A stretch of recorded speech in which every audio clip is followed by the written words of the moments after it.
Selamat siang, saya hari ini berada di SMP 1 Tambun Selatan. Salah satu sekolah favorit lah ya di wilayah Kabupaten Bekasi. Ini juga sekolah tertua juga di Kabupaten Bekasi. Saat ini ingin kita menyampaikan ke publik terkait pelaksanaan penerimaan peserta didik baru tahun anggaran 2022-2023 ya. Nah, kita ingin mengetahui seperti apa sih kegiatan yang dilaksanakan oleh Ibu Kepala Sekolah, yaitu Ibu Anissa ini terhadap kegiatan-kegiatan yang saat ini sedang melakukan kegiatan penerimaan siswa didik baru ini. Nah, ini yang kita ajak Ibu Kepala Sekolah berbincang-bincang sembari ingin mengetahui seperti apa gerakan yang dilakukan terhadap orang tua murid dengan peserta-peserta yang hadir saat ini. Yuk kita ikuti selanjutnya. Ini salah satu sekolah yang favorit ini, SMP 1 Tambun Selatan ini cukup luas dan juga memiliki lahan yang sangat luas juga ya. Dan membuat para orang tua murid yang wilayah di sekitar Tambun Selatan ini banyak berharap anaknya bisa diterima di sekolah ini. Karena memang sekolah ini salah satu sekolah favorit ya. Ini sekolahnya kita ini luar biasa ini. Mantap. Siap. Sekolahnya luas sekali. Lahannya memiliki lahan yang luas, sangat mantap dan hijau.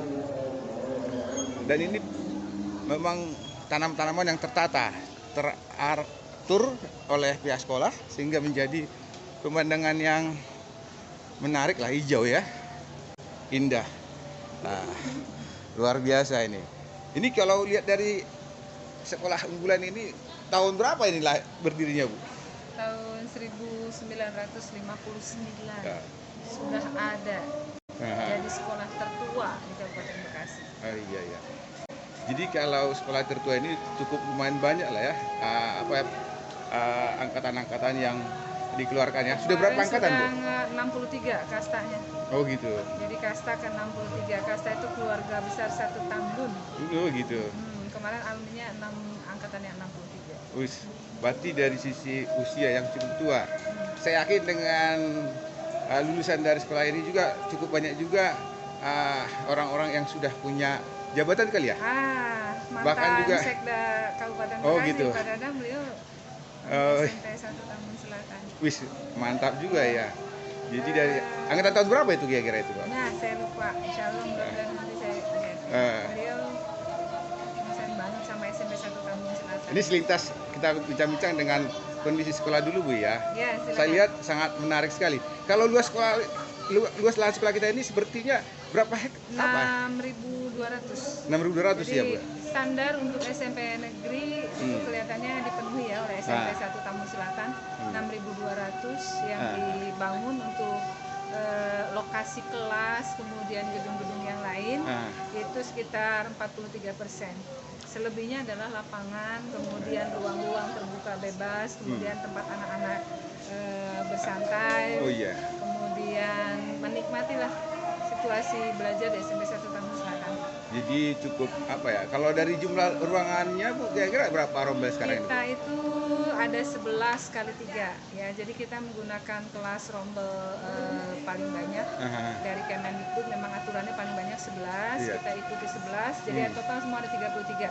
Termasuk PPDB tahun ini kita terima 11 kelas lagi dengan kapasitas masing-masing 40. Tapi dengan jumlah ruangannya kira-kira berapa, Bu? Cukup ya? Cukup. Berarti bahkan ini kita memiliki beberapa kelas yang lebih kita gunakan untuk laboratorium disebutnya di sini. Kalau di kelas lain mungkin di sekolah lain laboratorium itu kelas ya. Kalau di kita disebutnya laboratorium. Iya. Berarti dengan lab yang kita miliki kita fungsikan juga untuk tempat kegiatan belajar juga sebagian ya. Dalam menguatkan dari materi tadi ya. Materi pembelajaran kita ini menggunakan kurikulum 2 untuk tahun pelajaran 2022-2023. Yang satu adalah kurikulum Merdeka. Kemudian yang kedua adalah kurikulum 2013 untuk menyelesaikan kelas 8 dan kelas 9. Sedangkan yang kelas 7 karena SMP Negeri 1 Tambun Selatan itu termasuk salah satu dari sekolah yang lulus untuk program sekolah penggerak, maka tahun 2022-2023 kita akan menggunakan kurikulum Merdeka. Pak, Semangat. Bu, maaf. Nih Bu, saya luar biasa nih. Dalam pelaksanaan kegiatan penerimaan siswa didik baru dari SD masuk ke SMP Satu Tamu Selatan. Boleh dikit bincang-bincang tentang prosesnya gitu Bu ya? Seperti apa sih mekanismenya di dalam pelaksanaan penerimaan siswa didik baru ini dalam tahun ajaran 2022-2023 ini Bu? Mohon bisa ceritakan sedikit Bu? Proses penerimaan PPDB peserta didik baru di SMP Negeri 1 Tambun Selatan itu tetap mengikuti prosedur. Yang pertama kita menunggu Juknis ya, Juknis, Juklak yang ada di Kabupaten Bekasi. Kalau dari pusat itu Permendikbudristek nomor 1 tahun 2021 itu tetap digunakan sebagai acuan pelaksanaan program. Kemudian Perbuknya itu nomor 197 tahun 2022 itu sudah di launching dan sudah disosialisasikan. Kemarin kita sudah sosialisasikan pertama pada tokoh masyarakat, kemudian pada guru-guru kelas 6 SD, kemudian kita juga mengajak unsur komite sekolah untuk bisa menyebarluaskan dan mensosialisasikan kegiatan proses penerimaan PPDB. SMP Negeri 1 Tambun Selatan merupakan salah satu tempat yang digunakan untuk titik bantu Subrayon untuk membantu masyarakat yang mengalami kesulitan terutama dalam verifikasi data kependudukan. Kemudian SMP Negeri 1 Tambun Selatan ini melaksanakan kegiatan PPDB kemarin dimulai dari tanggal 30 sesuai dengan jadwal sampai dengan nanti tanggal 15 sesuai dengan zona-zonanya. Ya, ada zona prestasi itu 15%, 10% menggunakan data rapot, kemudian 5% menggunakan tes non akademis, kemudian yang kedua itu ada afirmasi 20%, kemudian ada perpindahan tugas orang tua 5% dan 60% itu menggunakan jalur zonasi. Diharapkan jalur zonasi ini bisa menampung warga yang ada di sekitar sekolah untuk bisa masuk ke SMP Negeri 1 Tambun Selatan sehingga SMP Negeri 1 Tambun Selatan itu benar-benar merasa dimiliki oleh seluruh warga yang ada di sekitar kita. Proses ini sedang berjalan tahapannya. Orang tua mendaftar secara online, ya, sesuai dengan Perbuk nomor 197 bahwa tugas Kepala Satuan Pendidikan adalah menyelenggarakan PPDB di tingkat yang memang paling bawah ini kita. Jadi kita yang melaksanakan, mudah-mudahan Perbuk yang dihasilkan ini benar-benar bisa mengakomodir seluruh peserta didik untuk bisa masuk di sekolah-sekolah yang menjadi tujuan atau favorit mereka lah ya. Walaupun istilah zonasi itu udah nggak ada lagi istilah favorit. Tapi yang jelas bahwa memang masyarakat memiliki pilihan untuk bisa masuk ke sekolah-sekolah yang menurut mereka terbaik barangkali. Insya Allah SMP 1 Tambun Selatan senantiasa menjunjung tinggi asas zonasi bahwa masyarakat harus mendapat keterlayanan dalam hak mendapatkan pendidikan yang layak. Insya Allah itu terjaga dengan baik. Bu, saya kalau mendengar nama sekolah unggulan tentu ini menjadi sorotan lah ya, bahkan menjadi pilihan banyak orang tua murid ya. Mungkin dari nilai masuk pun bersaing pula kali ya Bu ya. Kalau dilihat dari sisi nilai Bu, rata-rata nilai angka tertingginya udah masuk angka berapa Bu saat ini Bu? Kemarin itu kita tetap ada di angka 15% doang, untuk yang prestasi kita tetap ya kemarin aturan dari Juknis dari Perbuknya itu 85 minimal. Jadi 85 minimal untuk bisa masuk ke jalur prestasi, sedangkan jalur yang lain tidak menggunakan rapot. Ya. Untuk yang prestasi 10% kita memang mentargetkan anak-anak yang memiliki kemampuan luar biasa ya untuk bisa masuk dan bersaing melalui zona. Karena zona prestasi ini boleh dimasuki oleh siswa baik dari dalam kabupaten maupun dari luar kabupaten. Yang penting nilainya masuk. Yang penting nilainya masuk ya. Nilainya masuk lebih dari 85 dan tahun kemarin kita dapat masukan 93,37. Jadi rata-ratanya bisa kebayang ya untuk input masuk tapi cuma 10% loh itu. Selebihnya adalah masyarakat bisa memasukkan anaknya ke semua asal bisa memenuhi syarat dan ketentuan yang memang ada di setiap zona pada setiap tahapannya. Tapi kalau dilihat dari sisi ini Bu ya, betul. Saya yakin juga nilai-nilai apalagi dari sekolah swasta Bu ya cukup tinggi nilai-nilainya. Berarti persaingannya juga untuk anak-anak di negeri ya. Untuk anak-anak negeri yang memperebutkan hanya 44 itu luar biasa memang ya. Mereka sekarang yang mendominasi yang masuk kemarin nominasi. Sekarang kalau nggak salah baru masuk ke 91 ya. 91 nih yang paling bawah. Jadi masih ada kemungkinan naik. Biasanya menjelang terakhir detik tuh naik.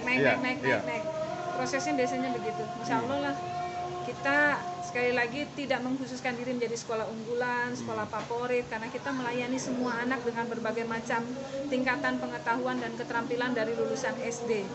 Tapi bahwa kami mendapatkan anak-anak yang dari segi prestasi di SD-nya itu lumayan bagus, itu memang tidak bisa kita pungkiri.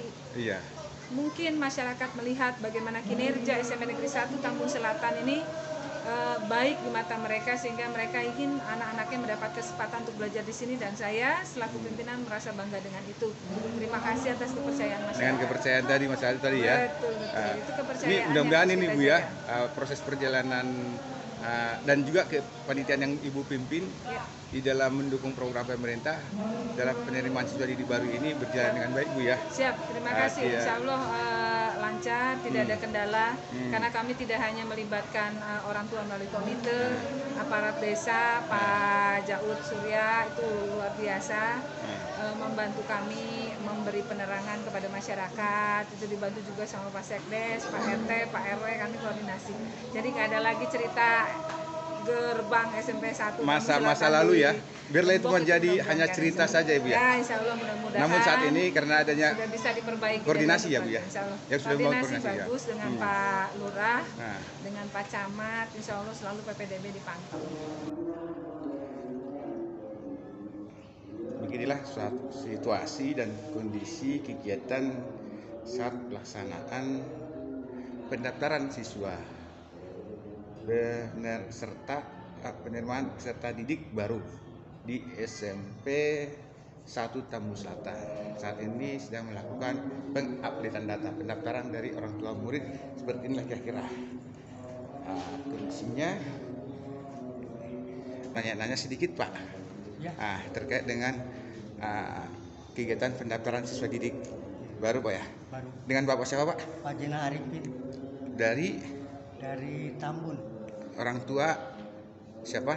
Pak Ujang. Pak Ujang. Bapak Pak Ujang ya? Ujang. Pak, nama Bapak? Pak Ujang. Saya. Jena Arifin. Jenal Arifin. Nama anaknya?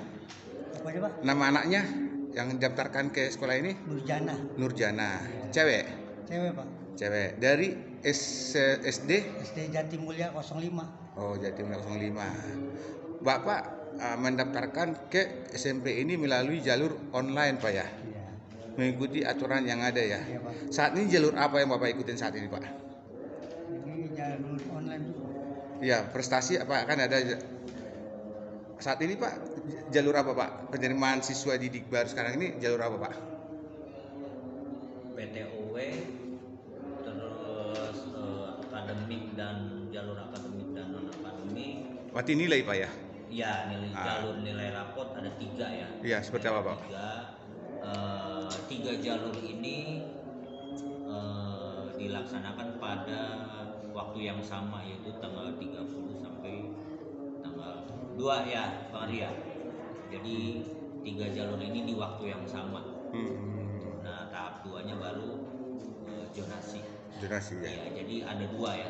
Ada 2 pelaksanaan gitu. Tahap pertama itu 3 jalur di waktu yang sama tanggal 30 sampai tanggal 2. Kemudian zonasi itu nanti di tahap 2 itu tanggal 6 gitu mulainya. Pak, dengan Bapak siapa Pak? Punten Pak? Thomas.